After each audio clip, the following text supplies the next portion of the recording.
On the night of the graduation party, the school heartthrob, who Tina liked for a long time, confessed his love to her best friend. To escape her sadness, Tina got super drunk and things got out of hand between us. Then the school heartthrob and his girlfriend broke up due to a conflict about their future plans. Tina vented to a friend, saying, "That night, I wasn't really drunk. I just wanted to see how low someone could stoop, just like I used to be." But now she regrets it.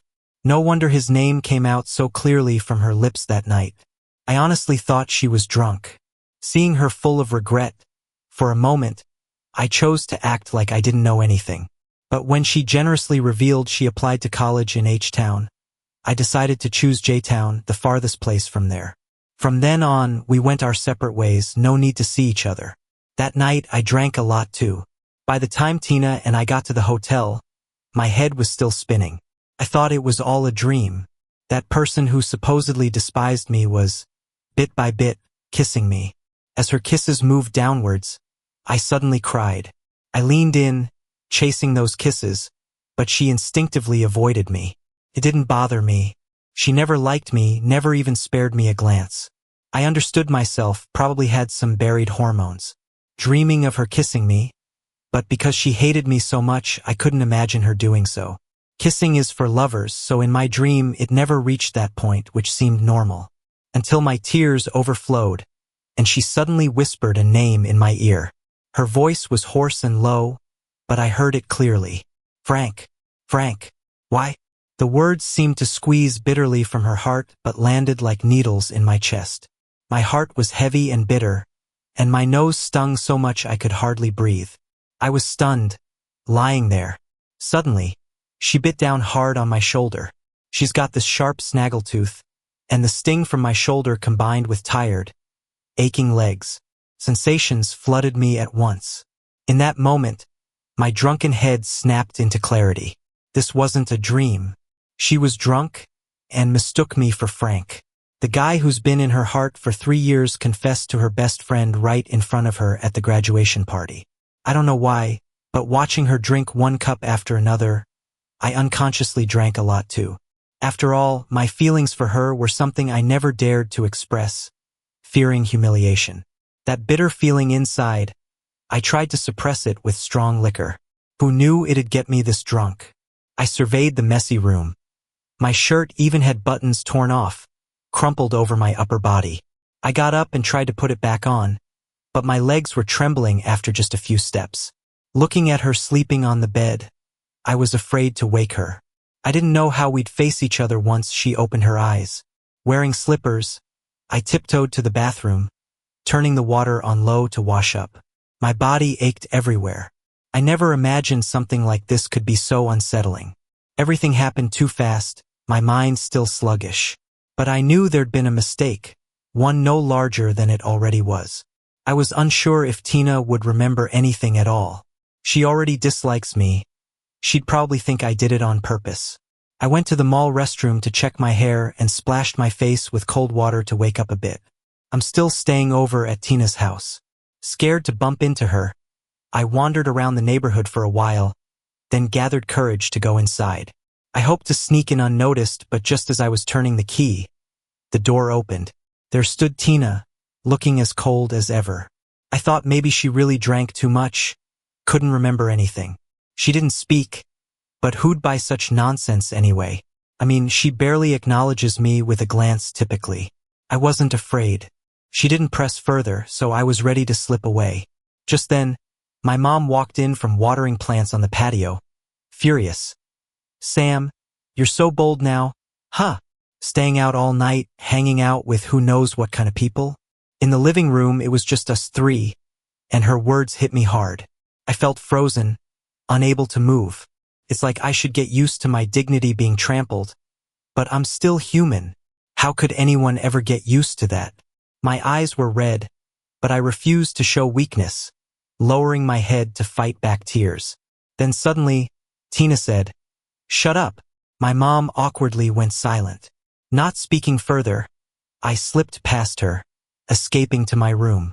Tina's always seemed to hate me enough to not bother uttering a word. When we first met, Tina likely felt pity for me, but I was too greedy and obnoxious. Our first meeting was when her mom brought her to her grandma's in my village during the summer.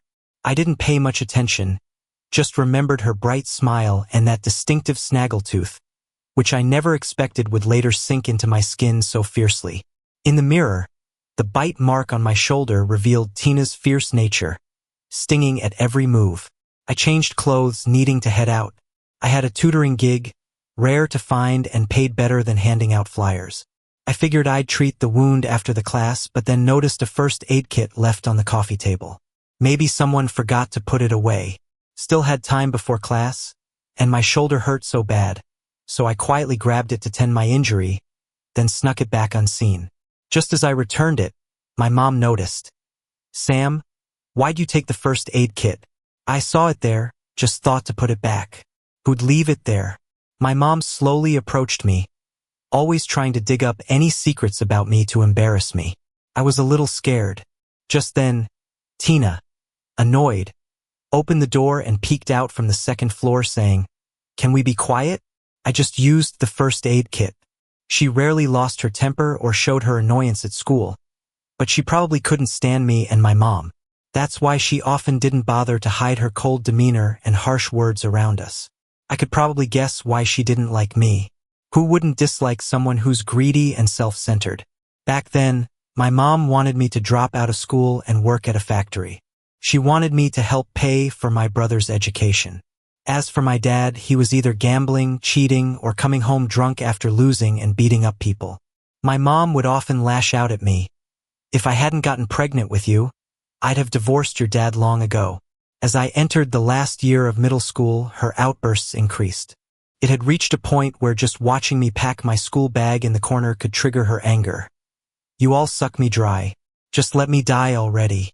Sam, I'm warning you, don't dream. I've done more than enough by sending you through middle school. Stop dreaming that I'll keep supporting you."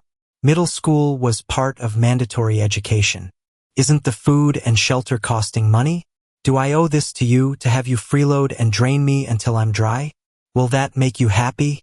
Her eyes pierced me like sharp nails, pinning me in place, like an animal nailed down, unable to escape its fate. Somewhere, I found the courage to choke out some resistance. "I've been working. Every summer, I work at the clothing factory in town, helping with picking fruits too. So what? You think you shouldn't be doing something? You waiting for me to spoon-feed you like you're some royalty? Whether you have a certificate or not, it's not going to matter. Might as well stop dreaming." No matter what I did, she was never satisfied. Even when I earned enough to cover my expenses, she still saw me as her slave. I could make a little money during breaks, but there were still school hours I could utilize. So naturally, she hated seeing me in school. I thought about fighting back, being completely independent. But I was still a minor. I asked around from brothers in the village who had gone to high school. High school is intense, and it's unrealistic to support myself solely through part-time jobs. But relying on my mom to support me through high school, was that any more realistic? During this time, to thank Tina's mom for helping me at the market, I picked a big bunch of roses for her one morning. I also brought some mushrooms I had gathered early in the day. Every year, around this season, I would go hunting for mushrooms in the morning to sell them and earn a bit of money. My mom's attitude improved whenever I brought them home. It was also around this time I overheard Tina's grandmother talking to her about supporting kids in mountain villages. Tina's mom said, "Our family is not particularly wealthy, but helping others is a blessing." A seed was planted in my heart. I wasn't sure if our place qualified as a mountain village, but I was desperate. Maria was delighted with the roses, a flower that blooms every month. Back then, it was the brightest color I'd seen. I knew where all the roses bloomed around the village and town. For 4 or 5 consecutive days, I kept bringing roses to her. Afraid she might get tired of them, I even snuck some lotus flowers from someone else's pond for her. She said, "Kiddo, the roses are beautiful. The person growing the lotus might say something if they catch you." I really liked the roses. In that moment, I sought help from someone I barely knew. I promised I would pay it back, begged while calling it a loan, saying a lot more than that. She just got an ice cream from the fridge, patted me on the shoulder, and calmly said, "Don't be afraid. Heaven helps those who help themselves. You're brave, and I'm happy to help you." Helping someone like me was a hassle, beyond just providing money for my education. My mom wouldn't just accept leaving me alone. She wanted me to bring in money quickly. After Maria agreed to help, I pleaded in every way I could with my mom, trying everything. Kneeling, crying, offering promises. I promised to give her all the money I earned from part-time jobs since my education and meals would be covered. But she got angrier. "Don't think I don't know your little schemes. How much can you earn from part-time work? Others who didn't go to school can at least earn $4,000 to $5,000 a month in a factory. Can you bring in that much for me, who'd be so kind to fund your studies without any strings attached? You're probably making up excuses to avoid going to work. You." Her curses became uglier. Watching her spit-laden insults, I was overwhelmed with despair. No matter how hard I tried, I'd never escape the fate of having to drop out and work in a factory. Was I really just supposed to accept it? In my darkest hour, Maria took the initiative to persuade my mom. She even offered to hire her as a live-in nanny on the condition that she wouldn't stop me from studying. I had an uneasy feeling, based on my understanding of my mom. Initially, things went smoothly. Tina and her brother Jackson were really kind to me. Jackson would share some clothes with me, and Tina shared her study materials. My handwriting wasn't great. Hers was sharp and graceful. I admired it and tried to imitate her. When she discovered this, instead of getting upset, she taught me some calligraphy. During summer break, I worked near their home in the city. Initially, Tina and Jackson would come hang out with me during breaks. After a trip to the amusement park, I didn't want to go again. It was too expensive. Even with a student discount, it was $180. I barely made that in a day working 10 hours at a clothing store. They offered to pay for me, but I already felt I was imposing too much by asking their mom to support my education. One shouldn't be too greedy. Tina wasn't upset with my reluctance. She softly said, "It's okay. Do what you need to. I believe you'll be able to afford these things on your own someday." Jackson got a bit mad, saying I was making my life unnecessarily tough, but he'd still sneak anti-inflammatory medicine and Band-Aids into my bag when he saw the blisters on my feet from my shoes. I thought they were a wonderful family. I vowed not to burden them and planned to repay them as soon as I graduated. Later, my high school entrance exam results came out. I ranked in the top 50 of the county. It wasn't as good as Tina and her brother, but it was the best I could do. Maria was really happy, saying it was impressive to achieve that in my environment. She took us out to celebrate and later used her connections to transfer my school record to the city, so I could be in the same class as Tina. Back when I was in middle school in the town, I'd sometimes come across difficult problems that even the teachers couldn't explain. It made learning tougher for us. Here, though, even when I was behind at first, they always managed to help me out with anything I didn't understand. Tina and Jackson would often chat with me, so I gradually caught up. For a moment, I thought this kind of life would last. Then my mom started working as a live-in nanny there. Once, Tina and her brother went to a friend's birthday party and came back halfway. Out of nowhere, my mom jabbed her finger at my head, frustrated with me, saying, "Can't you put more effort into this? Don't you know to follow them? If your future wife runs off, where will you cry then?" Just as she was finishing, Jackson pushed the door open. "Sam, how are you going to win her?" His expression was totally dark, and he gave me a cold glance before heading upstairs. Honestly, that situation was disgusting, and my mom often hinted at similar ideas. She'd say, "Why would they be so nice to you for no reason?" Small things like when everyone was around, asking me to pass fruit to Tina, irritated Jackson and the others a lot. My mom hardly ever thought much of me. As a kid, I did more work, and she'd claim I just liked to show off that I was born to suffer. My brother was the smart one, bound to enjoy life. Then I worked hard in school, pulling way ahead of him, and she'd say grades didn't matter. Bookworms never achieve much.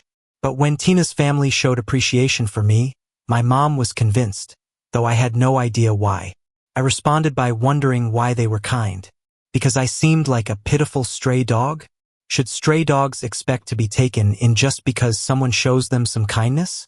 That day, she was shaking with anger, saying I was useless, spineless, and would only rely on my brother in the future. Whatever. I didn't care anymore. I'd let her dreams come true. After that incident, it felt like there was an invisible barrier between us. Tina became more polite but distant. Things hit rock bottom on Tina's 18th birthday. She excitedly invited the guy she liked to her party and quietly asked me to make sure nothing had peanuts because Frank was allergic. I knew my mom too well. Tina had a crush on Frank, and Jackson would joke about it all the time. If my mom knew, she might mess things up.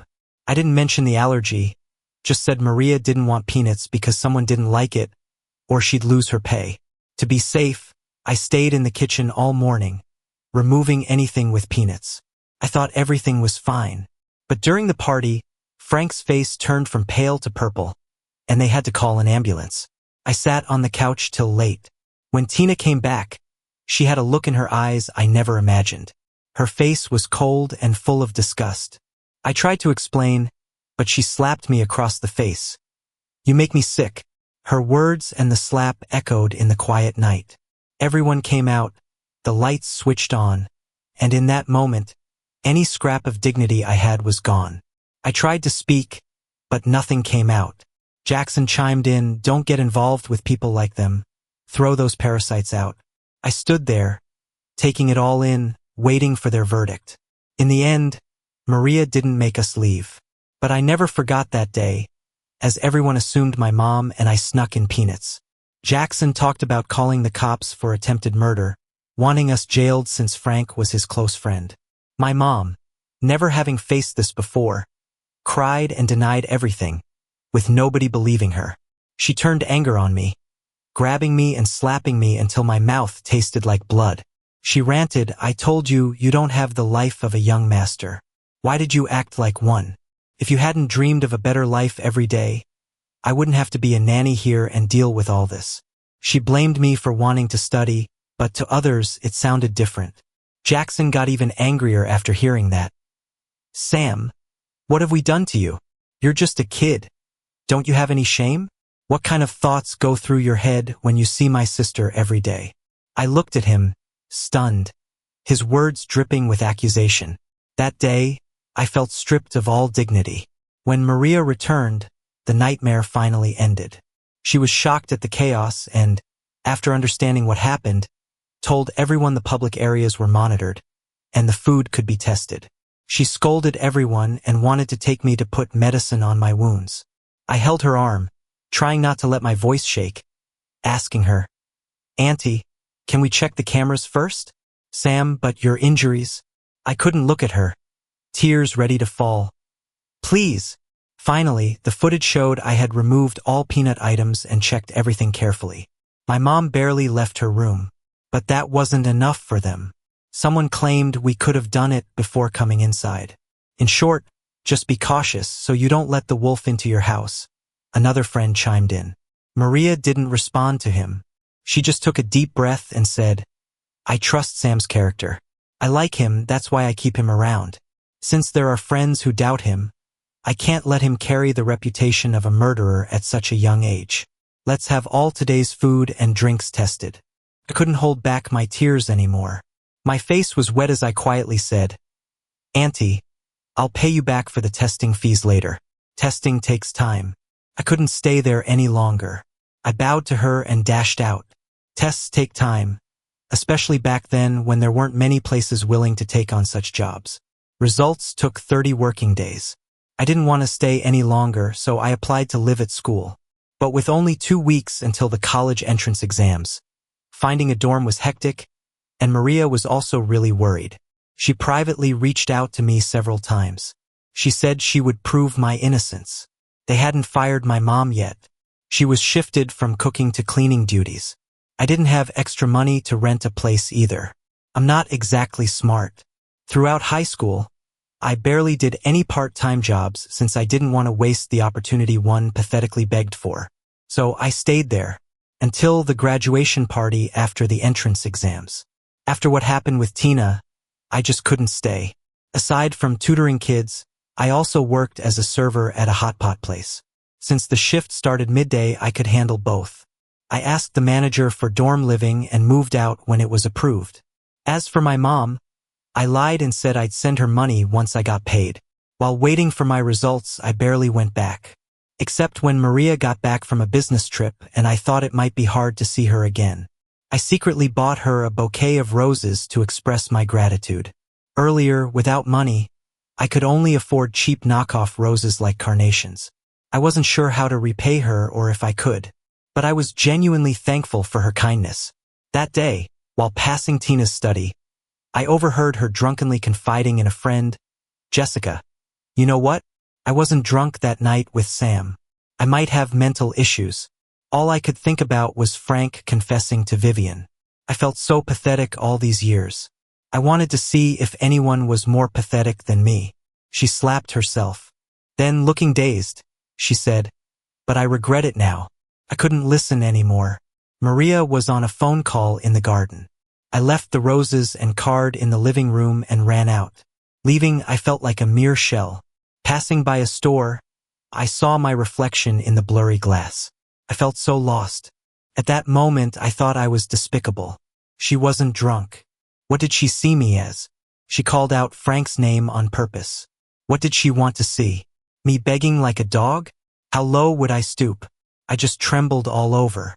Any past spark or affection just disappeared. From the start, even her initial kindness was like tossing scraps to stray cats or dogs. Still, I harbored fantasies. I thought maybe it might be a little different.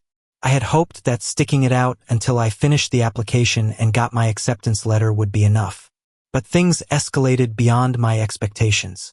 Frank and Vivian broke up because their college cities differed. Just when everyone thought Tina would chase after Frank again, a scandal about me and Tina at the hotel spread around school.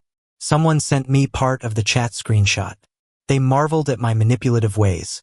How I caused Tina's allergic reaction on her birthday with peanuts, and then took advantage when she was drunk to seduce her.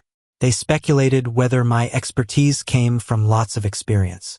Otherwise, how could I steal someone devoted to our school's heartthrob? I didn't reply to the person who texted. I almost couldn't hold my phone. When the scores came out, I was terrified to go to school to complete my applications. But this was what I'd worked for all these years. It was my only chance to escape the swamp. I took back roads to school but couldn't avoid some classmates. Some didn't bother to hide, pointing and whispering. I couldn't handle it, so I hid in the bathroom. There too some guys talked. Who'd have thought? Acts so innocent but is bold enough to throw herself at someone. I wanted to charge out, but then I didn't have the courage to face that and all the gossip about me. I just hid, endured, and waited. Until the crowd dispersed, until the teacher called me a few times. Only when I thought everyone had left did I dare to come out. I didn't expect to run into Tina by the entrance. She looked like she wanted to say something. I pretended not to see her and walked on. Suddenly, she grabbed me. As I was about to shove her off, she said, "Sam, I'm sorry." I was stunned, trying to stay calm, unsure which incident she meant, but none of them mattered anymore. I forced a smile. If there's nothing else, I'll go. It wasn't me who told. Tell what? I kept pretending not to know. She paused, then sighed, "If you don't know, never mind. Just don't linger after you apply. I'll go with you." I pushed her away and took a few steps back. "No need." She mumbled a bit, then held my hand again. I applied to a college in H-Town. I didn't get why she suddenly revealed this. Before, when I subtly asked, she never told. But now, I just wanted to get away from her. So I made small talk. "That's nice. I heard the phoenix flowers in H-Town are beautiful." I didn't finish when she excitedly said, "Videos don't do them justice. Would you want to see them?" "Maybe. I've heard a college has lots of them. Maybe they'll still bloom when we visit or even during summer break." "All right, I gotta go. The teacher's waiting. Should we meet at a university?" There was a hint of hope in Tina's eyes. I avoided her gaze. I noticed what looked like some scratches on her face, but I didn't feel anything anymore. I used to carefully hand her an umbrella on rainy days, lying that I had another one, just to watch her run off to share it with Frank. Back then, I felt so low, just glad to help her in any way I could. Little did I know, the more humble you are, the less people notice you. I didn't want to make her any promises. Anyway, I didn't understand her intentions. Did she just not want to lose a loyal puppy? What she thought didn't matter anymore. Suddenly, the teacher's voice broke in. Sam, aren't you coming? I pulled my arm away from her hand and walked off. When I filled out my college preferences, I picked the city furthest away, J-Town. I wanted to say goodbye to everything here, to keep on studying. I swallowed my pride. I was cunning, manipulative, even pleaded with my mom. I didn't care about anything, just wanted a better life. All I wanted was to leave that small village. I never wanted to sell my hair for money ever again. For these goals, I gave up on dignity a long time ago. Both my dignity and soul were trampled on the day of that judgment. Now, all I can do is cling onto college as my lifeline, packing the small pieces of dignity and remnants of my soul to a place where no one knows me. I want a fresh start. I want to forget everyone here, except for someday repaying Maria's kindness. Other than that, I never want to have anything to do with this place or these people again. I cashed out my earnings at the store early and found a front desk job at a hotel in J-Town online. My mom held on to my ID, afraid I wouldn't give her my income. Yet she didn't know that ID was already voided. I had secretly taken the family register to apply for a new ID, without anyone knowing. When I was younger, I desperately wanted her love. If she loved me, I could be anything. I would not eat snacks, telling everyone I didn't like them. I'd get up early to do chores, saying I couldn't sleep. I'd only eat fishtails, saying those were my favorite. I wanted so much to help and love her. I even ran to get help when that man hit her, or put myself between them to try to stop it. And what did I get in return? A slap from each of them. Mind your own business. Through countless rejections, blame, resentment, and jealousy, I realized I could never awaken her maternal instincts for me. I didn't choose to die, nor did I submit to living as a dog or slave. So I decided to live on. Without a savior, I became my own, even if it meant being base, humble, or embarrassed. But I survived. Before I left, I went to Maria's company. She took me to her office, saying the test results would be in 2 days. She told me not to worry. I smiled, taking a pearl necklace from my bag. I couldn't afford anything fancy, but I didn't want to leave without thanking the person who helped me at my lowest point. She knew it was from my hard-earned work, touched my head affectionately, and let me put it on her, reminding me not to do this again. She said there'll be plenty of opportunities when I start working. Then she handed me a stack of cash. I refused, but she stuffed it into my bag, with a tone that left no room for refusal. Sam, are you upset with Auntie? How could I be? She's so kind and good.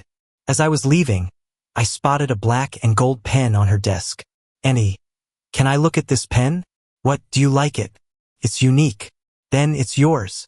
I found it in the storeroom, still quite handy. Thanks.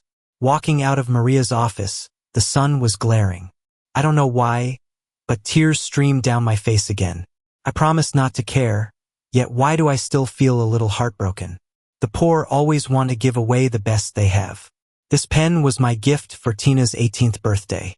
I sold my hair again to afford it, but this time it was me holding the scissors. I doubt she ever looked at it. It's good she didn't. Let's say I never gave it to her. The acceptance letter came from my homeroom teacher. Out of 5 options, I only picked a school in J-Town. The busiest place means work is more valuable. I'm going to earn myself a home. 2 days after coming back from school, Tina had inquired about my workplace and went to the hot pot restaurant to find me. At that time, the test results weren't out yet, but she already believed I wouldn't do such a thing. She didn't know why she lost control that night. Maybe teenage pride. At home, her mom hinted at her about me. Her school friends joked that I was her childhood sweetheart. She couldn't stand those jokes, couldn't take the teasing looks from others. Unconsciously, she blamed me for all of it. She started to distance herself, treating me coldly. But my submissive demeanor only infuriated her more. She even doubted her mother's words that my past closeness and admiration were rooted in family circumstances. She didn't want to think about it. The more she thought, the more irritated she got. Besides, she liked Frank, right? Frank was lively and confident, the most handsome boy at school. She must have always liked him. She gave him gifts, waited for him before and after school. He never rejected her but didn't accept her either. Until that birthday party when Frank had a severe allergic reaction at his home and almost went into shock. Everyone said it was her childhood sweetheart, acting out of jealousy. Her mind blew up when Frank was finally stable close to midnight. Returning home, she faced me with a paled face. She remembered she had told me. She remembered how I looked at her. Liking someone shows in your eyes, even when you cover your mouth. A rush of emotions surged through her, and she slapped me. When the lights came on, she immediately regretted it. My face was already swollen, and I was just staring at her. I dropped my gaze after only showing a flash of hurt. She wanted to say something, but nothing came out. Jackson was really worked up when he walked out, saying all kinds of things, and she instinctively dragged him away. After that day, I pretty much avoided her every day. I'd leave early in the morning and come back late at night. If we happened to cross paths, I'd pretend not to see her and quickly duck into my room. I couldn't figure out why she got angrier the more she thought about it. She must have wanted me to stay away forever. That was until the graduation party. I avoided looking at her that day, and Frank ended up confessing to one of her best friends. It was the first time she felt really defeated. Was it all because Frank confessed to Vivian? I'm not sure. I just drank a lot. The thing is, so did I. I drank with anyone who toasted me. I was so drunk I couldn't see straight. Someone said they liked me and all I did was giggle. Guess my affection comes with conditions. She didn't feel like dealing with me, but it was like I was trying to challenge myself, still drinking more. She wanted to take me home but was worried about my mom freaking out. So she took me to a hotel. Drunk me was pretty bold. I actually dared to kiss her. Things got out of control. She snapped back to reality, thinking, how could I like Sam? I should like Frank. She felt completely humiliated with Frank, as low as one can get. She was unsure if I was really lucid. She called Frank's name tentatively. After she did, panic set in. She had no idea what she was doing. Trying to calm down, she bit down on my pale shoulder. When she looked up, she saw tears on my face. For the first time, she couldn't face me at all. After that, I avoided her even more. We didn't make eye contact or anything. She often spaced out, with my tear-stained face flashing in her mind. She thought of herself as a total jerk. Regret started to settle in. But she didn't know what to do. She convinced herself she could never like me, just felt guilty. Later, she ended up drunkenly confiding in her best friends about it. Life carried on until college application day.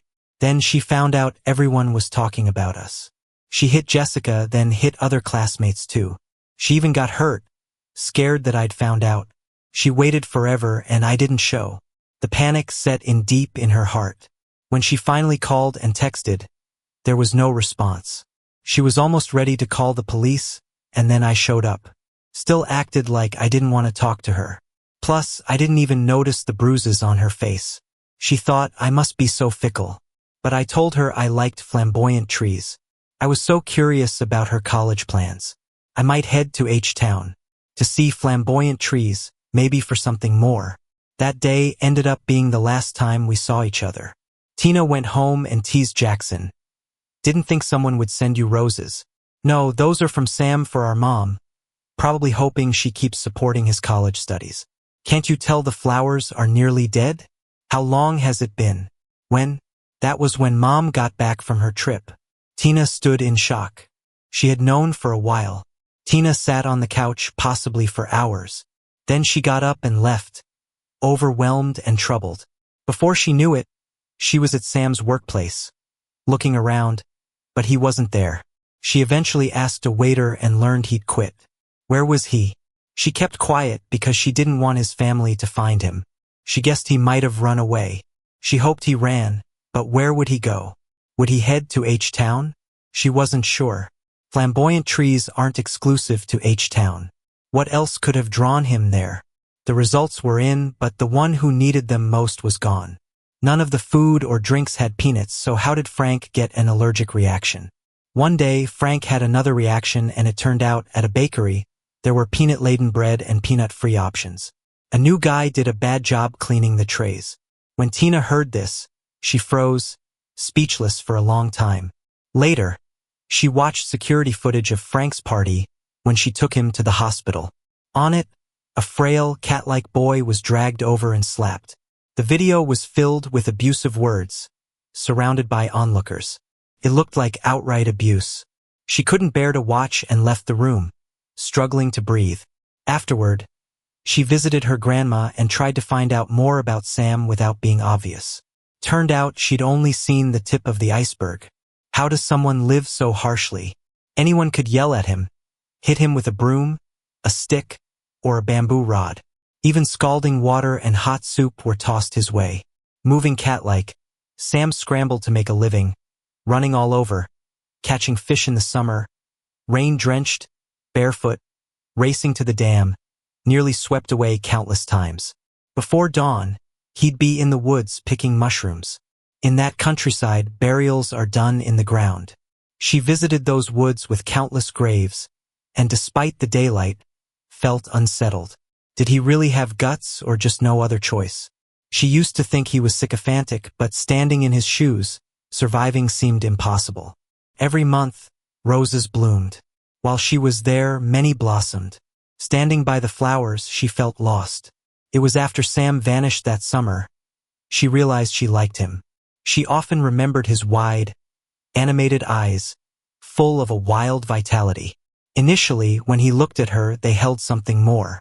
He probably used to think highly of himself. Back then, when their eyes met, his eyes sparkled like country night stars. Understanding her feelings came too late, with no chance to express them. Time has a funny way of sneaking up on you. Looking back, it's all been a bit of a struggle. She suddenly remembered him giving her a gift once. A pen. She hurried home and tore through her things, trying to find it. Nothing. Finally, her mom said she had taken it and asked what happened to that pen. Her mom's answer left her speechless. Sam was leaving. Sam was always careful about money, very frugal. How could he afford a fancy pen worth hundreds? She couldn't even imagine. At a later class reunion, some folks started talking about him. Someone said, "Sam's always been kind of vain. No money, but still buys expensive pens even when he works odd jobs." A classmate saw him shopping once. The words hit her like a bullet, right between the eyes. She had been given something precious back then. She just didn't see it at the time. For the first 2 years of college, she heard nothing about Sam from their strict teacher. At first, the teacher said it was a privacy issue. Later on, she just flat out said, "Wouldn't it be better if he cut all ties here?" She couldn't argue with that right away. But time doesn't make things easier. It makes them linger. After pestering the teacher relentlessly, she finally learned the city and school he went to. She went looking for him, but luck wasn't on her side. Sam had gone abroad as an exchange student. She poked around about his life there. He seemed to be doing well, winning scholarships and still working hard. Top grades, even hosting events. Maybe that's really him, she thought, downloading a few photos. In the pictures, he looked the same yet different. His eyes especially. They used to resemble a scared little animal. Now all they held was a bright, sparkly light. Sometimes people can be a little crazy. She bought a ticket to go see him. But then, the country he was in plunged into chaos. She was even more anxious now. How would he get through this? He had suffered enough and deserved some peace. It never happened. Her mom slapped her, asking why she hadn't done anything sooner. But people can be so naive. They can't even read their own hearts. At that age, pride is everything. If only she had known. No, even without knowing, she should have been kinder. She had never felt so terrible about herself before. On Maria's 50th birthday, I returned to South City once. I had been hiding all these years, changed all my contact info, probably overthinking it. Except for the lady looking for her missing kid. No one's searching for me. Lucked into a few opportunities, made some money. When I graduated, I bought myself a tiny apartment. It was in the city I worked in. My first real home. Less than 30 square meters. But I couldn't sleep the night I moved in. Touched everything, looked at every corner. Life's been kind to me, surprisingly so. Already I had a place to call home. Planted roses on the balcony. They bloomed profusely every month. Seeing them filled me with hope. Although I was tired, life seemed more promising every day. I ran an online store and had a job. Plus yearly talent subsidies. During my third work year, I paid off my mortgage early. That's when I decided to revisit. Visited the school first, saw the teacher. Sponsored 2 female students' education. Then went to Tina's for Maria's big 50. Brought a little bouquet of golden roses. Couldn't afford much more. The moment she saw me, her eyes welled up. She lightly hit me a few times, though not with much force. "Where have you been all these years, Sam?" "I'm sorry, I didn't know," she said. I wiped her tears and grinned. "Don't cry. It's your birthday. Time to be happy." "Sam, she began, but I cut her off. "It's all in the past, Auntie." She tried to get me to stay for food. Awkward after so many years. I kinda wanted to leave. "Sam, am I really that bad company? Can't you stay even 20 minutes? Maria frowned. She held my arm, inviting me to the home theater, mentioning Jackson was there. But quickly added, "I can have him leave if you're uncomfortable." No, it's fine," I said, waving my hand. Before the misunderstandings, Jackson had been quite nice to me. No one's obligated to be nice. Plus, we were just kids back then. As I walked down the hall, I met a deep gaze. That's how I ran into Tina again. She said nothing, just stared and followed me the whole way. In the room, Jackson was watching a movie, a famous Korean film, Parasite. Normally composed Tina rushed over, shutting it off in a panic.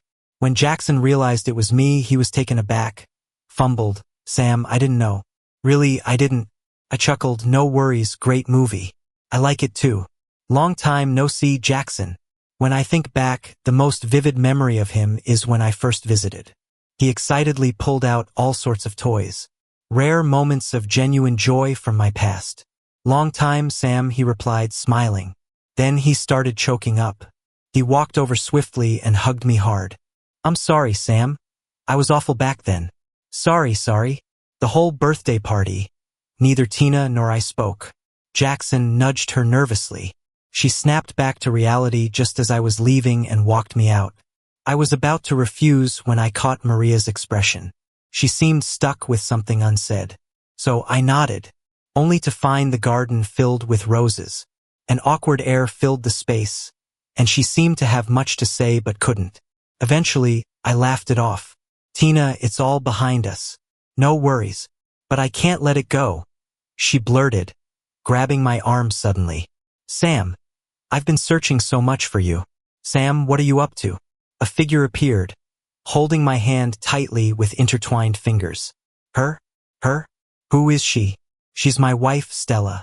Tina looked at us in disbelief, frozen in place. You got married?" I smiled politely and then was led away by Stella. On this sunny, flower-filled afternoon, I finally put the past behind me. When Tina first started looking for me, my first-year teacher told me. I firmly asked her not to reveal any information about me to anyone. I just wanted to move forward, never looking back. Over the years, I figured she had been searching for me too. But there was no way for us to reunite. Too much happened. What I couldn't forgive wasn't just the things she did to hurt me, but more so, I couldn't forgive how deeply I had compromised myself back then. Over these years, I rebuilt myself. I treated myself as my favorite person, giving that person the best, helping her rebuild her life, buying gifts, making plans, getting to bed early, eating on time, and learning as much as I could. I am the person I love the most, and I'm committed to creating a better life and spiritual nourishment for myself. The past can't be changed, but in all the unknown life ahead, I will strive to create the most beautiful experiences for this body and soul. When I first left, my mom was angry and caused a scene at my school. After being thrown out by security multiple times, she finally gave up. Later, she asked the teacher if she could just have a phone call with me. I refused, but I did contact my brother and made the final arrangements. I said I would only fulfill the country's legal requirements for support, and it would be through a third party. He asked why I didn't want to meet them even once. I was straightforward. In the grand scheme of things, we aren't truly family. We're just randomly assigned by fate. What else is there between us but resentment and disgust? Our relationship is such that thinking about it brings pain. My offer, as I stated, is my final word. If that's not acceptable, then they can take legal action. The phone call ended, and the roses on the balcony bloomed brightly. In the kitchen, the person I love was making dinner. The pink evening sky was so gentle, and the breeze was light. Every day is a good day,